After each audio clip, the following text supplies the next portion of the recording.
Welcome to HR Voices, real talk with people leaders who are in it every day.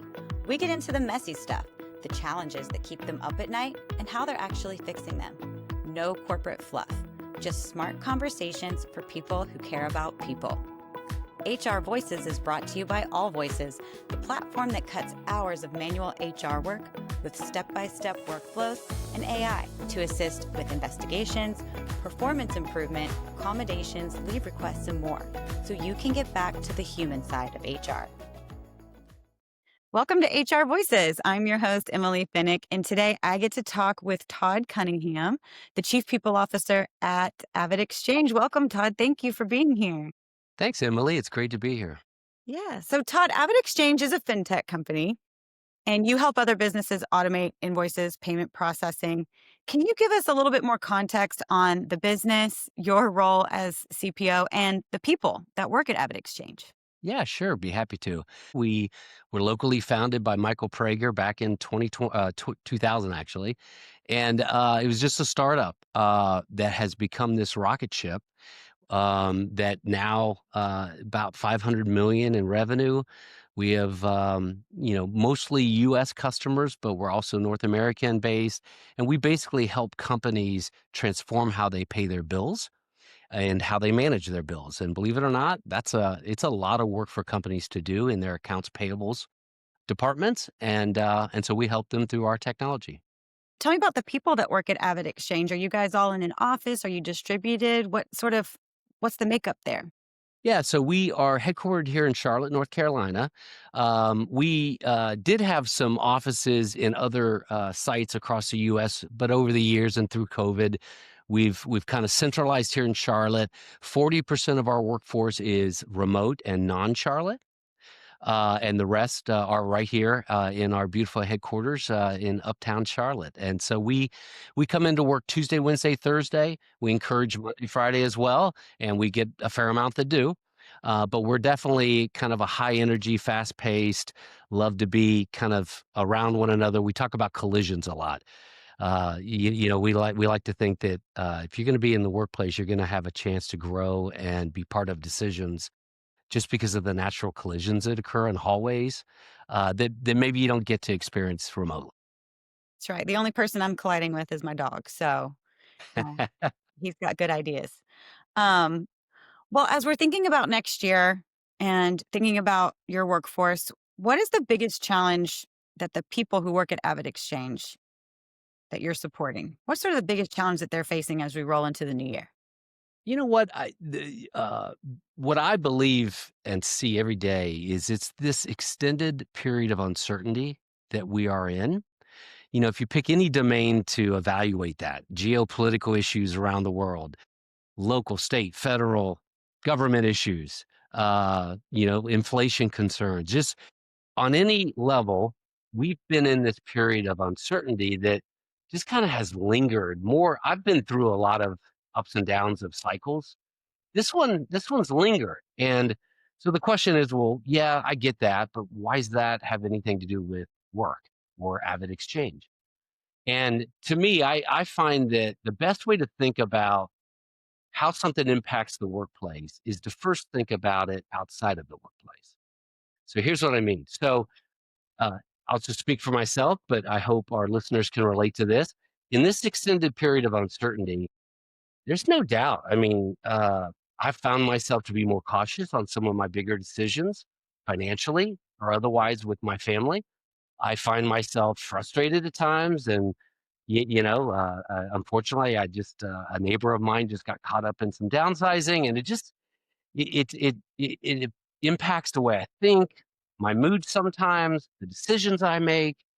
And so now take that into the workplace, and what I certainly see at AvidXchange, but I think exists at many of our companies, is more cautious decision making. Now, that might make sense right now, but but I'm not so sure I want in a world where we're driving for high performance each and every day at the individual level, the team level, and the organizational level. I don't want everyone to completely stop taking risks, right? And I certainly don't want us slowing down in decision making, and I don't want self doubt and anxiety to begin to be an anchor on our business and then the people that help make our business come to life. So I think uncertainty right now is impacting performance for our companies. And that's where I've spent a lot of time with our leaders and with my people team to really talk about what do you do about that? Yeah, well, that was my next question, right? I mean, that does speak to me. I love how you've taken it to a personal level and then sort of zoom out to how each individual person dealing with some of the things that you mentioned, how that can impact it. I mean, I recognize those same things in myself, right? So the next obvious question is, how does this translate to leadership? Do you have any advice for leaders, people leaders, managers, right? Knowing that this is the context in which we're working, how do you sort of adapt? So, one of the top skills or leadership traits that I've always believed to be really, really important is leading through ambiguity. And that to me is number one. And I think our people teams and our leaders are especially positioned to be the lighthouse, to be the calm in the storm when we have extended periods of uncertainty. And so I think that is the answer is that our leaders and our people teams need to be uh, that stabilizing force that's not naive, it's the opposite. That's engaging proactively and talking about the uncertainty with our teammates. So I definitely think leaders and people teams can play a big role. There's a couple things that I've leaned in pretty heavily on this year with our leaders. First is be careful of the stories you tell yourself. Back to human beings. I mean, we can not interpret. I mean, that's what we do, right? We interpret. We try to take in the world around us. But where that becomes troublesome is you can take interpretations and stories, and suddenly they become real to you, at least. And we begin then to react to those stories and those interpretations. So, one of the first things I tell my leaders and my people team is careful of the stories you tell yourself. When you find yourself beginning to be worried, anxious, concerned about either your own employment situation or whatever it is, recognize that and then lean on people you trust to talk about it and engage. So I think our leaders, it's kind of the old put your mask on before, you know, your children. Put your mask on first, make sure you're in the right headspace. And then two, I think the second thing we can be doing is being leading leaders that are out front. So I'd mentioned to you, I think this is the time to engage, to be visible. I like to talk about visible and vulnerable.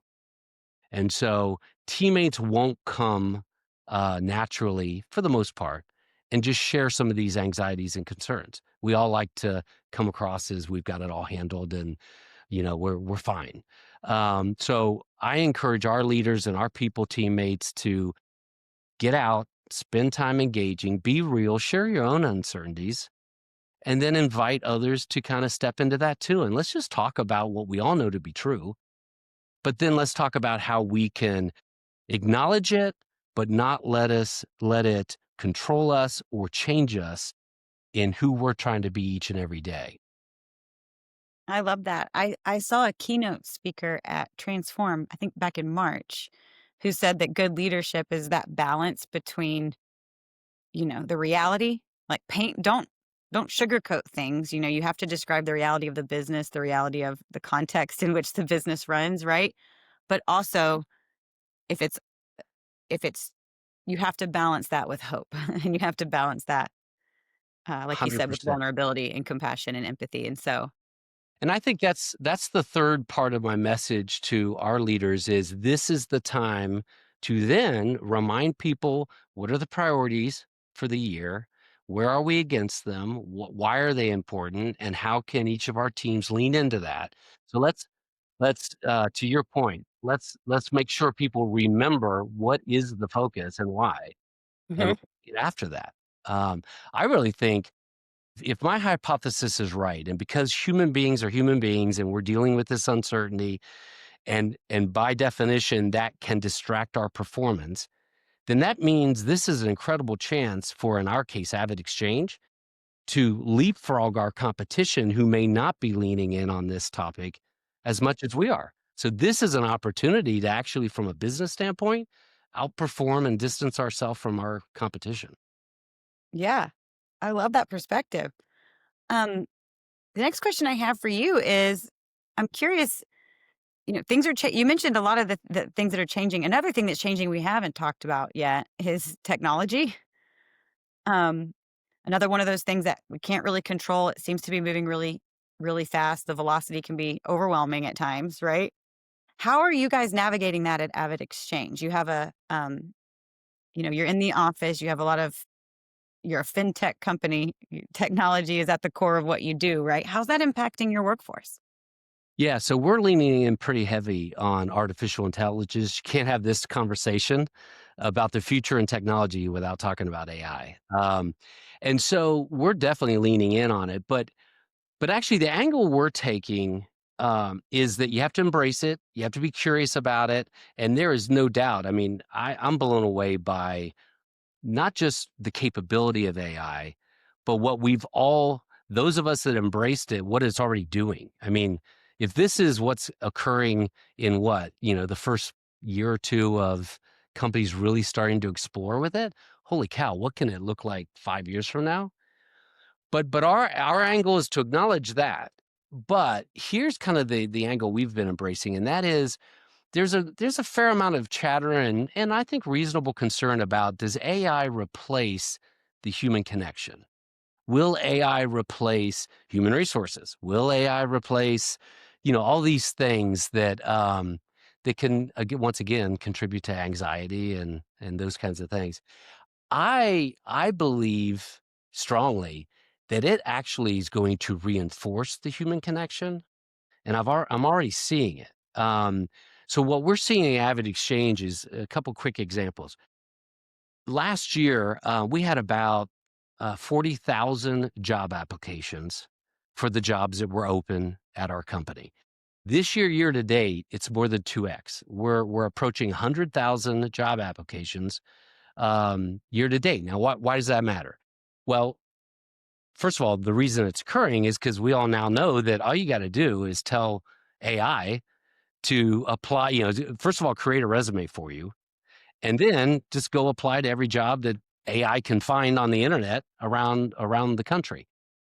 The problem with that is we're getting inundated with all of these honestly fairly bland resumes that all look alike because they're generated from AI, and they're all applications that came from AI. So what's that doing? That's causing the human connection, the need for that, to now resurface in a big way. So we are now spending much more time old school prospecting for candidates because it's so hard to weed through the noise of these AI built resumes, AI generated applications. And so we find that the human touch in where we find candidates, in referrals, in how we engage with candidates is kind of back to the future. And we're finding a lot of luck with that because to fight kind of the noise of all the AI randomness really began to slow us and result in, more ineffective hiring than what we'd seen in the past. So that's an example of where I think AI is incredibly beneficial from efficiency, speed. As an input to other things, it's amazing. But we have to be careful that we don't have cognitive laziness with AI because it's not always the output. In fact, I would say most of the time it's not the output. So if I if I am just treating it as the answer, and so I will write my performance review, from AI and then send. That's treating it like an output, and that's gonna result in a lot of problems. Now, could it help organize my emails throughout the year with one of my direct reports and remind me the top things I talk to my direct report about throughout the year so that I can kind of begin to really get my hands around how I want to approach performance management? Absolutely. And that's using it as an input. Yeah, So I like that distinction, using it as a input, not an output. I mean, I felt you mentioned cognitive laziness. I actually had a rule for myself that my writing, if it was meant to be from me, like an email from me or a LinkedIn post from me, I'm not gonna use it anymore because I was struggling to just get words onto a page without that assistance. Sounds like a mental crutch, and it scared me a little bit, right? So I also noticed that when I, in the past, was writing with AI, it always performs better when leverage my own voice. And I think that goes back to your initial point about how the more automated everything becomes, the more a human touch will stand out.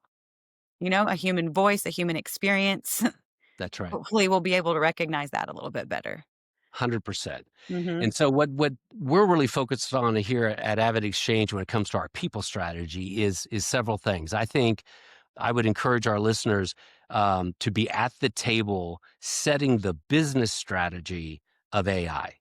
The HR team needs to have a strong voice at the table on that topic because there are some boundaries that probably need to be discussed, some ethics. How we use it really does matter. And then we also need to set the strategy on the education component, the training component, and really allowing teammates to understand that we don't just want them to be curious. I mean, they need to engage. This really will be a phenomenal business tool when Mhm. used the right way. So I think step one is HR needs to be at that table. Step two needs to be then executing the training, the education, and then step three needs to be using it in the right way in the processes of HR. I mean, we've very quickly, like a lot of companies, used it to help address benefit questions, questions that used to come to the HR inbox. Recently, we've begun this year to use it more with our teammate engagement strategy, and so it formulates questions, and then for a particular group, it knows how that group has responded throughout the year, and so the questions get much more specific as the year goes on around particular trends. And then we've also, for a leader to have ideas on how to react to the engagement survey, it's phenomenal in generating ideas and thoughts, again, as an input, not as the output. So I think HR teams leveraging AI is absolutely the right answer. But I do have those cautions that I mentioned, and I do believe that the human connection is just being strengthened. The yearning for that almost artisan approach to engagement of people one to one and one to many, that's getting strengthened. Mhm. I wanna go back to your other example. When you're using it as an input, it I mean, human memory is so flawed and human bias is so prevalent in most of these conversations, right? So think about performance. Like I've managed large teams, 30 people. I can't possibly remember the wins of all 30 people. As much as I want to, and as much as my intent is there to do right by them, I can't remember that much stuff, Yeah, right? And 100%. then but AI can, in terms of, if there is a central repository of all the performance conversations we've had, emails, to your point, it's just gonna create a better experience for both of us. I can actually realize my good intentions of, I wanna recognize your good work. I want to. I just can't remember the past 6 months of everyone's performance, right? Yeah, So, yeah. Otherwise, you get the recency bias and a recency lot of bias, other things right? happen. Whoever has performed the best in the last 6 weeks, and then you have people gaming the system. "Oh, performance reviews are coming up. Make sure we dangle some shiny objects in front of the boss." That I doesn't mean, happen, does it? it really helps people. Well, yeah, it does, but, I don't know, I see the potential in it, as an input. Also, as, things like employee relations, you have a high volume. Sometimes it's really hard to remember. You don't have all of your policies memorized. You don't know how every time in the past something has been addressed or resolved. Again, so if you did have that, again, as an input to say, "This is how your organization has resolved this in the past," it can lead to more fair outcomes, right? So it can also lead to, it scales what you input, right? So bias in, bias out. But I do think it can help us as that that's what I get excited about. It's just that knowledge-based tool that helps us address our own flawed memories is the most exciting use case, in my opinion. That's right, and just to put that fine point on it, it has hallucinations that occur, Yes. Right. And so you then take all that input and from that position of strength, you can kind of add your own personal touch to make sure it represents the product you want, the output you Mhm. want. Yeah, I really like that framing, Todd. Thank you for that. I'm going to use that. um, I really enjoyed our conversation. I wanted to ask if there's any sort of final words of advice. Covered a lot of ground today. We've covered uncertainty. We've covered how to address that in your leadership style, technology. What would you like to leave as sort of last thoughts for our audience today? Yeah, great question. Honestly, here's what I mean, I've been doing this a long time, 38 years in HR. The thing that gets me really excited and the thing that I'm very passionate about is performance. And here's what I'd leave with our listeners. It's all about the human connection. At the end of the day, deep trusting relationships. We know this to be true in our personal lives. Deep trusting relationships is where you grow. Sure, you have some arguments, you have to apologize from time to time, but you trust one another, you make better decisions, and you win together, you lose some time together. Somewhere long ago, we began to say the workplace is different than, I guess you'd call it, the home place. And what I believe deeply is I think we should push back on that. Yes, there should be boundaries. But the fact is, deep trusting relationships is what builds trust, is what builds performance in companies for faster decision making and deeper relationships so that people can win together. I think our people teams can really lean in a unique way with that in helping organizations unlock that kind of potential to get to a new level of performance. Well, thank you so much, Todd. I enjoyed our conversation and I hope you have a good rest of your day. Thanks, Emily. Appreciated being on here. Take care.